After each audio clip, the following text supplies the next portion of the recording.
Les guépards, s'il vous plaît, qualifiez-vous, s'il vous plaît. Qualifiez-vous. Ça fait tellement longtemps. S'il vous plaît, qualifiez-vous. Vraiment, nous, regardez la CAN à la télé, on en a marre. On en a marre. C'est quand la dernière fois que vous vous êtes qualifié? 2015? 2019. 2019. 2019, ça commence à faire longtemps. Les Lions. J'arrive au même point que lui.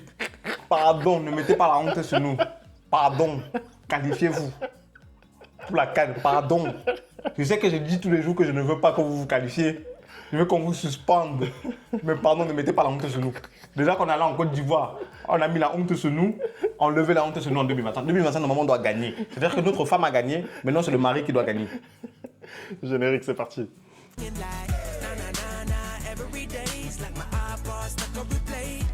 Les players, on espère que vous allez bien. On va parler aujourd'hui, bien entendu, du tirage au sort des qualifications pour la CAN 2025. Le football africain est de retour. Hein, parce que ça va être 2 secondes l'euro, tout ça là. L'euro est nul. Non, quand même. Bon, j'avoue, les phases finales, c'est compliqué. J'avoue. En tout cas, là, on va parler de cette CAN 2025. Les matchs donc, de qualification, ils auront lieu à partir de septembre jusqu'en novembre. Ça va être très, très rapide. Ça va être très short. Hein. Et donc, aujourd'hui, on a eu droit à Emers Faé et Marwan Chamakh pour le tirage au sort. Et ça nous a donné des groupes assez disputés. On va le voir à l'écran Anderson. Bah oui, déjà, hein, rappel quand même, petit rappel féminin qui est très très important. On a une Coupe d'Afrique qui va se jouer au mois de décembre jusqu'au mois de janvier. Hein. C'est une première dans l'histoire de la Coupe d'Afrique. Encore une fois de plus, hein, la CAF a fait les frais d'une nouvelle compétition européenne. Hein, et bien évidemment, c'est toujours l'Afrique qui en pâtit. Hein. Les dirigeants africains, les dirigeants de la Confédération africaine de football, à un moment donné, vous devez poser vos coronesses. Hein, je suis désolé, je suis obligé de dire les termes parce que c'est pas normal qu'à chaque fois, ce soit à nous d'en partir. Hein, dès qu'il y a une nouvelle compétition, ce soit à nous de décaler nos choses. Hein, c'est pas normal. Mais bon, je suis content que le football africain soit de retour. Je suis content qu'on va pouvoir assister à une CAN 2025 qui, j'espère, pourra aussi être aussi belle que ce qu'on a assisté en 2023 parce que pour l'instant, je pense que la Côte d'Ivoire a organisé tout simplement la plus belle CAN de toute l'histoire. Hein. La compétition était incroyable, le niveau de jeu était incroyable et j'espère qu'on retrouvera la même chose en 2025 parce que voilà, c'est l'Afrique qui gagne. Hein. Maintenant, les groupes, hein, là, ça y est, c'est bon, j'ai fait mon panafricanisme. Ça y est, là, chacun pour soi maintenant. Allez, le premier groupe Anderson, c'est un groupe qui est très homogène, le groupe A, puisqu'il est composé de la Tunisie, de Madagascar, des Comores et de la Gambie. C'est pas facile ce groupe, hein. Moi je le trouve vraiment compliqué. Derrière la Tunisie, qui pour moi est légèrement favorite, bah derrière ça va se disputer quoi. Bah, je pense que c'est de tout le tirage, je pense que c'est peut-être le groupe le plus relevé. Hein. On a clairement là la Gambie en chapeau 4. Je ne sais pas comment elle se retrouve là, mais on a vu ce que ça donne la Gambie en compétition. Hein. Elle pose énormément La Gambie, elle paye son classement aussi. Elle a eu, voilà, elle doit passer par des qualifications pour se qualifier pour ces phases éliminatoires. Donc c'est pas une équipe pour moi qui devrait être dans le chapeau 4. Hein. Et ça, c'est un groupe qui peut être très très piégeux pour la Tunisie. Mais on rappelle quand même que ce sont les 2 premiers de chaque groupe qui se qualifient. Hein, parce que là, on a 12 groupes et il y a 24 équipes qui doivent se qualifier pour la CAN. Et là, les 2 premiers se qualifient. En effet, je vois quand même la Tunisie un peu au-dessus dans ce groupe-là. On a les Comores aussi qui ont fait sensation pendant la Coupe d'Afrique des Nations au Cameroun, même s'ils ont voulu penser qu'on avait triché pour pouvoir leur permettre de les empêcher de passer. Hein, comme ça, on avait besoin de tricher contre les Comores, mais bon, c'est pas grave. Hein. J'ai encore ça là, ça ne veut pas descendre. J'ai mon Macabou qui est là. Ça ne va jamais descendre. Et j'espère que vous n'allez pas vous qualifier. Voilà, j'ai dit les termes. J'espère que vous n'allez pas vous qualifier les Comores. J'espère que ce sera Tunisie et puis Gambie. On a le Comore dans ce groupe-là, du coup, qui est quand même assez homogène. Mais bon, je vois très clairement, pour moi, la Tunisie et la Gambie sont sortis dans ce groupe-là. Je suis désolé, voilà. Oui, je suis assez d'accord. Attention quand même à Madagascar. Hein. Ils sont très dangereux. On les a vus là récemment encore face au Mali. Ça a été très difficile pour les Maliens. D'ailleurs, il y a eu match nul au final. Donc c'est une équipe, faut la jouer. C'est pas évident. Et là, sur des matchs comme ça, où tu joues une qualification pour la compétition continentale, bah, ça peut être difficile. On va passer au groupe B, Anderson, le groupe du pays hôte, le Maroc. On espère que les Marocains vraiment organiseront une des meilleures CAN de l'histoire. Ils ont les infrastructures pour le faire, donc il n'y a pas de raison. Les Marocains donc qui seront seront opposés au Gabon, à la Centrafrique et au Lesotho. On rappelle que dans ce groupe, un seul qualifié en plus du Maroc. Petite particularité, en effet, comme le Maroc est déjà pays hôte, donc ils sont automatiquement qualifiés et donc il n'y a plus qu'une seule place à prendre dans ce groupe-là où il y a le Gabon, la Centrafrique et le Lesotho. Ça va être un groupe extrêmement compliqué aussi par cette spécificité, hein, parce que certes, après le Maroc, qui je pense maintenant est l'une des plus grosses forces du continent, le Gabon et la Centrafrique, ça va être assez difficile. Ça peut être compliqué pour le Gabon. Ça peut être un peu compliqué pour le Gabon, mais à vrai dire, le Lesotho, bah, je ne vais pas mentir, hein, on ne connaît pas trop leur football, on va pas essayer de faire genre. Hein. Mais pour moi, clairement, dans ce groupe-là, je pense que le dernier ticket va être attribué au Gabon parce que ce qui nous prouve là, le match encore qu'ils ont fait contre la Côte d'Ivoire nous montre que clairement, ils sont en train de revenir aussi vers le premier plan sur ce continent africain. Donc, je ne vois pas comment ils pourraient rater ce ticket-là. Le groupe C. Anderson, le groupe de l'Égypte, hein, on rappelle, c'est le recordman de victoires dans la compétition. Malheureusement. Hein. Les Égyptiens qui sont passés à côté de la dernière CAN en plus, voilà, ils sont sortis en huitième de finale. Les Égyptiens donc qui auront le Cap-Vert, la Mauritanie et le Botswana. Groupe pas évident aussi là encore. Ah bah faut faire très attention. La Mauritanie, c'est une équipe, faut vraiment faire très attention. C'est-à-dire que c'est une équipe vraiment, quand tu l'as dans tes groupes de qualification, soit pour le mondial ou pour la Coupe d'Afrique, c'est compliqué pour toi. C'est très compliqué pour toi et franchement, j'ai pas envie de tirer cette équipe-là. Quant au Cap-Vert, bah, je pense qu'ils nous ont montré ce dont ils étaient capables dans la dernière Coupe d'Afrique. Hein. On a vu ça sur le terrain et en dehors du terrain, hein, si vous voyez ce que je veux dire.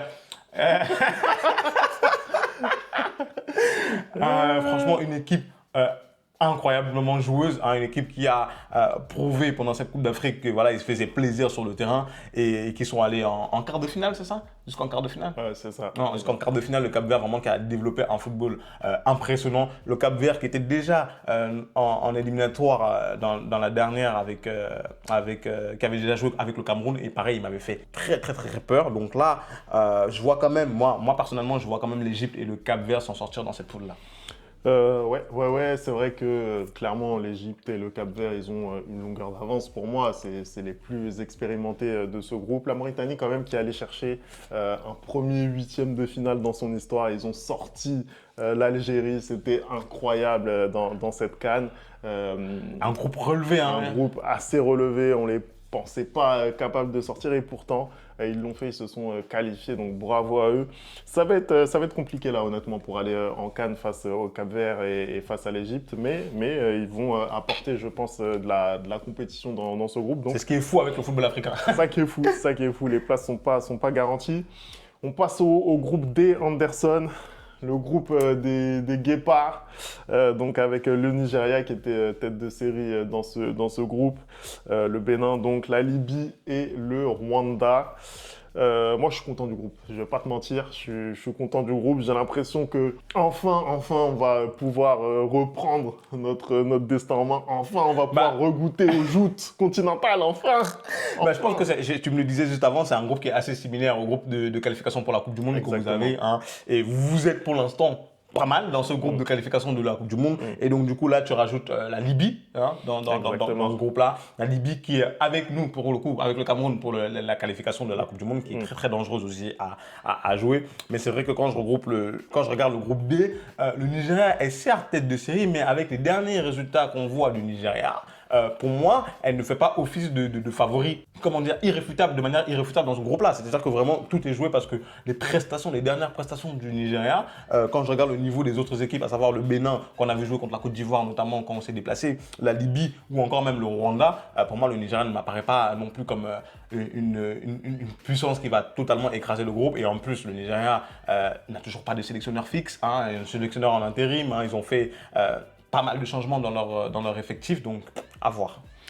Déjà, honnêtement, hein, et je l'avais dit pendant la CAN, c'est que le parcours du Nigeria, je ne l'ai pas trouvé transcendant. Ils ont eu une partie de tableau qui était largement favorable et malgré ça, ça a failli passer à la trappe à plusieurs reprises, notamment face à l'Afrique du Sud, on s'en rappelle. Donc voilà, c'est une équipe qui de toute façon, moi, ne m'avait pas convaincu malgré la finale qu'ils sont allés chercher.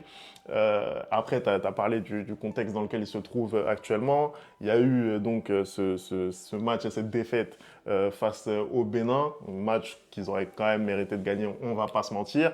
Mais malgré tout, c'est une défaite pour eux, alors qu'ils menaient au score en plus. Donc je pense qu'il n'y a pas énormément de confiance de leur côté. On va les retrouver, on va voir ce que ça va donner pour la qualif. Mais en tout cas, ça va être compliqué pour le Nigeria. Il va falloir vraiment qu'ils soient sérieux s'ils veulent se qualifier pour la Coupe d'Afrique. Le Nigeria, en plus, a souvent tendance à rater la Coupe d'Afrique. Hein. Donc, voilà.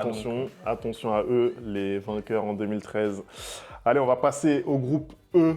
Le groupe E avec l'Algérie, la Guinée équatoriale, le Togo et le Libéria. L'Algérie, encore une fois, qui est une équipe un petit peu en chantier, elle aussi. Bah, clairement, je suis désolé. On a laissé cette équipe d'Algérie en 2019 qui avait été championne d'Afrique et elle n'est plus que l'ombre d'elle-même, je suis désolé. Hein. Ça fait maintenant 2 éditions de CAN où elle ne passe pas le premier tour, hein, où au Cameroun, peut-être on pouvait parler d'accident, mais là, on a clairement vu dans un groupe avec la Mauritanie, l'Algérie qui n'arrive pas à passer le premier tour. Je pense qu'il y a clairement des problèmes à la Fédération algérienne de football et il y a clairement des problèmes dans le football algérien. Aujourd'hui, je pense que Belmadi a été limogé, c'est ça. J'ai oublié le nom du nouveau sélectionneur, mais je pense qu'eux aussi, ils doivent reconstruire. Et le groupe qu'on leur donne aujourd'hui n'est vraiment pas facile. On a vu la Guinée équatoriale, ce que ça a donné pendant la dernière CAN, hein, notamment avec Emilio Nsue, hein, qui est fini meilleur buteur de cette Coupe d'Afrique des Nations, qui ont passé un 4-0 mémorable à la Côte d'Ivoire, hein, avant d'être éliminé en huitième de finale malheureusement.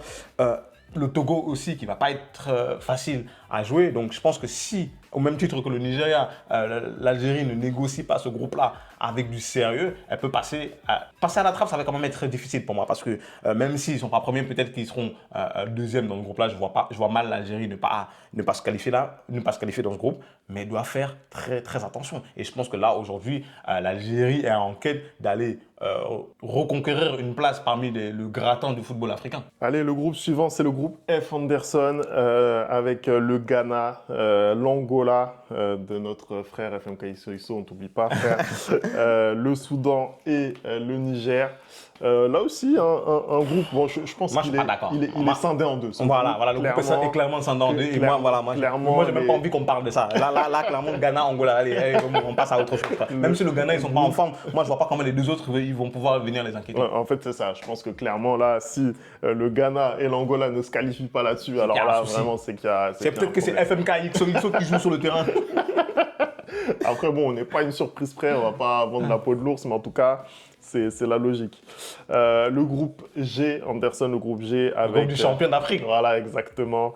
Le groupe de la Côte d'Ivoire. Le groupe des éléphants. Le groupe des éléphants avec la Zambie. La Zambie, vainqueur de la compétition en 2012, on n'oublie pas. La Sierra Leone et le Tchad. Bon, là encore, je pense que pas grand-chose à dire. Je pense que les deux équipes doivent se qualifier. Hein. Clairement, surtout que la Côte d'Ivoire est championne en titre. Je ne vois, avec ce vivier qu'il y a en Côte d'Ivoire, je vois très, très, très mal la Côte d'Ivoire ne pas se qualifier. Par contre, la première place n'est pas acquise parce que la Côte d'Ivoire a tendance à louper ses matchs contre la Zambie. Hein, et la Zambie, on dirait un peu que c'est une bête noire pour la Côte d'Ivoire. Je ne comprends pas comment c'est possible. Mais là, récemment, en qualification pour la Coupe du Monde, déjà, ils avaient eu du mal à se défaire de la Zambie. Et bien évidemment, on se rappelle de cette finale Côte d'Ivoire-Zambie où la Zambie l'emporte, hein, bien évidemment, au tir au but.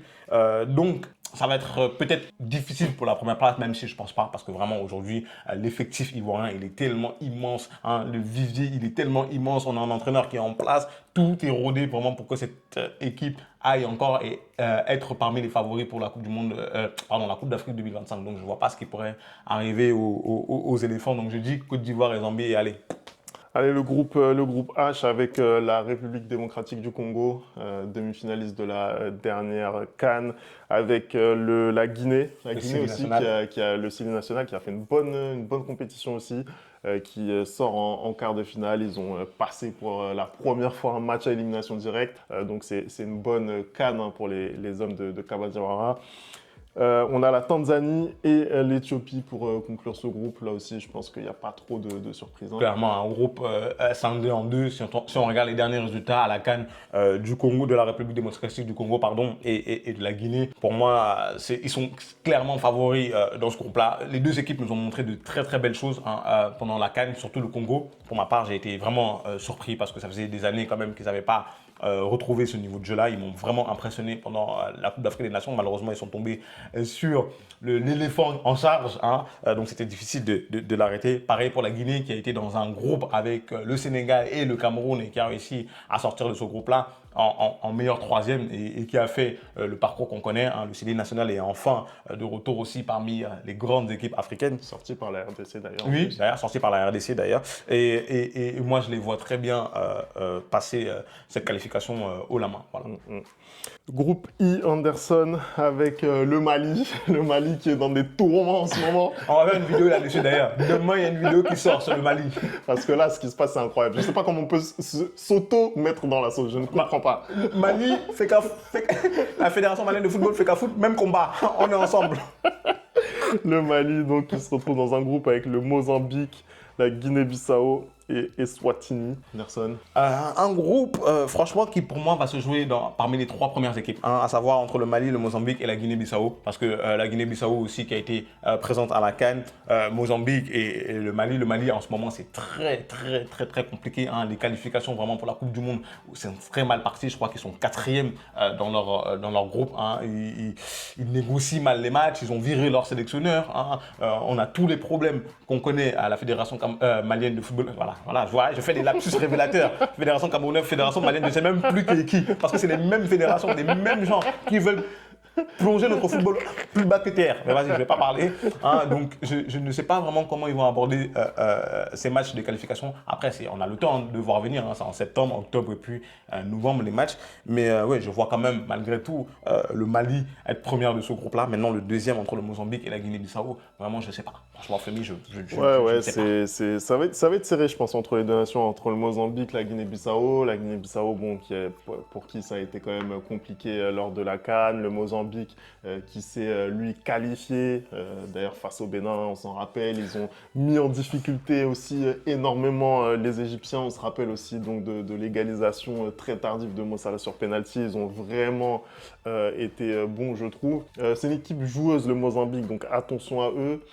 Moi, je les sens quand même, se qualifier. J'ai l'impression qu'il y a plus de qualité pour moi que côté Guinée-Bissau, où vraiment j'ai trouvé, voilà, d'un point de vue individuel, c'était quand même assez limité, je trouve. Donc, pour moi, Mali, Mozambique vont se qualifier. On verra ce que ça va donner. Le groupe J, le groupe du continent. Le groupe du continent. Les lions, hein, les lions, un groupe vraiment à la portée des lions. Voilà, je pense que voilà, pour nous aussi en ce moment, on est en difficulté, mais je pense que contrairement justement à des équipes comme le Nigeria ou l'Algérie qui sont en difficulté, ben nous on hérite d'un groupe à notre portée pour le coup. On retrouve la Namibie qu'on avait déjà affrontée pour pouvoir venir à la Coupe d'Afrique en Côte d'Ivoire, donc ils sont de nouveau dans notre groupe. D'ailleurs, ils avaient été très difficiles, on ne les avait pas battus tout simplement, hein. On ne les avait pas battus. On retrouve il y a le Kenya aussi dans notre groupe et le Zimbabwe. Pour moi, là, je suis désolé, hein, si le Cameroun ne se qualifie pas dans ce groupe-là, c'est que vraiment, on ne doit plus jouer au football. C'est que vraiment, on doit arrêter de jouer au football et on doit laisser ça. On doit aller se concentrer sur les autres sports. Parce que si tu es dans un groupe avec la Namibie, le Kenya et le Zimbabwe, hein, et tu ne te qualifies pas, c'est qu'il y a quelque chose qui ne va pas dans ce pays. C'est que vraiment, c'est fini pour nous. Moi, je ne commente même pas. Je donne rendez-vous en novembre. On verra ce qui va se passer à ce moment-là. Hey! Imagine qu'il ne se qualifie pas. Moi, je vous préviens, je ne commande pas la CAN. S'il n'y a pas mon pays, je ne commande pas la CAN. Vous allez faire les débriefs avec FMI, c'est tout. Ça me tue. Allez, on va passer au groupe K avec l'Afrique du Sud, l'Ouganda, le Congo, Brazzaville et le Soudan du Sud, Anderson. Je pense à un groupe quand même où l'Afrique du Sud paraît au-dessus. Clairement. L'Afrique du Sud, voilà, tête de série de ce groupe, ils paraissent clairement au-dessus. Pour le reste, moi, ça me paraît quand même assez homogène. Bah, je suis assez d'accord avec toi. En fait, pour le reste, à savoir Ouganda, Congo, Brazzaville et Soudan du Sud, c'est assez homogène. Le Congo-Brazza, ils ont énormément de difficultés, hein, contrairement à leurs voisins de l'autre côté du fleuve. Hein. C'est compliqué pour eux, c'est compliqué autant pour se qualifier pour la Coupe du Monde, autant pour se qualifier même pour la CAN. Hein. Ça fait plusieurs éditions qu'on ne les a pas vus. Le football aussi est assez compliqué dans le pays. Hein. On sait très bien tous les problèmes politiques qu'il y a et donc je les vois déclarer forfait dans certains matchs, je les vois ne pas aller à certains matchs, c'est assez compliqué pour ce Congo-là. L'Ouganda, je crois il y a 4 ans, ils avaient fait une bonne Coupe d'Afrique, mais encore une fois de plus, c'est pas du niveau de l'Afrique du Sud. Et pareil pour le Soudan du Sud, je ne sais même pas s'ils se sont déjà qualifiés pour la Coupe d'Afrique des Nations. C'est une bonne question. J'ai pas, on va regarder, on va checker. Mais oui, clairement pour moi, il y a l'Afrique du Sud et maintenant il y a les 3 autres qui vont se partager un deuxième ticket dans ce groupe-là. Hein. Moi j'ai eu la chance d'avoir ma photo avec Rowan Williams à l'aéroport en quittant la Côte d'Ivoire. Donc bien évidemment, j'ai envie que l'Afrique du Sud se qualifie pour prendre une deuxième photo. Allez, Anderson, dernier groupe de ces qualificatifs pour la CAN 2025. C'est le groupe des Lions de la Teranga, le groupe du Sénégal. Là aussi, un boulevard pour le Sénégal avec le Burkina Faso, avec le Malawi et avec le Burundi, Anderson. Ouais, c'est ça, en fait, tu l'as dit, il y a le Burkina Faso dans leur groupe. Et à partir du moment où il y a le Burkina Faso dans leur groupe, ça va peut-être être plus difficile pour eux d'être premier du groupe. Voilà, moi c'est le seul challenge et le seul défi. Mais bon, la qualification... la qualification, oui, la qualification, sans vouloir bien évidemment manquer de respect au Malawi et au Burundi, hein, je ne pense pas. Au Burundi, je ne pense pas qu'ils sont à même d'aller enquêter le Sénégal aujourd'hui et encore moins le Burkina Faso. Donc ce groupe-là, je pense qu'il est très simple. Voilà. Bien sûr, on parle quand même d'un Sénégal qui est maintenant programmé pour aller chercher un résultat en Coupe du Monde. Donc, voilà, c'est une équipe qui peut bien figurer en Coupe du Monde. Donc on parle vraiment d'une autre catégorie. Pour le Burkina Faso, eux, ils sont toujours présents sur la scène continentale. Ils font toujours des bonnes campagnes. Donc ils ont l'expérience des phases finales. Je vois absolument pas comment ils peuvent ne pas se qualifier, je te le dis sincèrement. Donc pour moi, dans ce groupe-là, aucun suspense. Les 2 premiers, pour moi, sont quasiment connus. Donc voilà, on va voir ce que ça va donner, hein, ces petites qualifs. Hein. Moi, j'ai hâte. Il y aura Personnellement, des surprises. J'ai hâte parce que il y aura des surprises. On connaît le football africain, hein, on sait comment ça se passe. D'ici là, ça se trouve qu'il y aura des fédérations dissoutes, des équipes éliminées. Hein. Parce que septembre, c'est loin. Hein, septembre, c'est loin. Ça, on a le temps de voir venir. Donc, moi, je sais qu'il y aura pas mal de surprises dans énormément de groupes. Et j'ai hâte vraiment qu'on arrive à ces qualifications-là, qu'on ait les 24 qualifiés et qu'on passe à la CAN en 2025. Hein, le football africain a besoin d'être célébré. Le football africain aujourd'hui a besoin qu'on le reconnaisse à sa juste valeur. Hein. Moi, c'est ce qui me préoccupe parce que j'ai l'impression qu'on nous minimise beaucoup trop, hein, alors que ce qu'on produit sur le terrain, c'est vraiment fantastique. Je suis désolé, j'ai regardé la dernière CAN, la Copa América ou l'Euro. Je suis désolé, voilà, en face de la CAN, bah voilà, c'est nul. Voilà, moi, j'ai dit les termes. Moi, je prends moins de plaisir à regarder l'Euro et la Copa América qu'à regarder la dernière CAN que j'ai regardée en 2023 et même la CAN que j'avais regardée au Cameroun. Donc, voilà.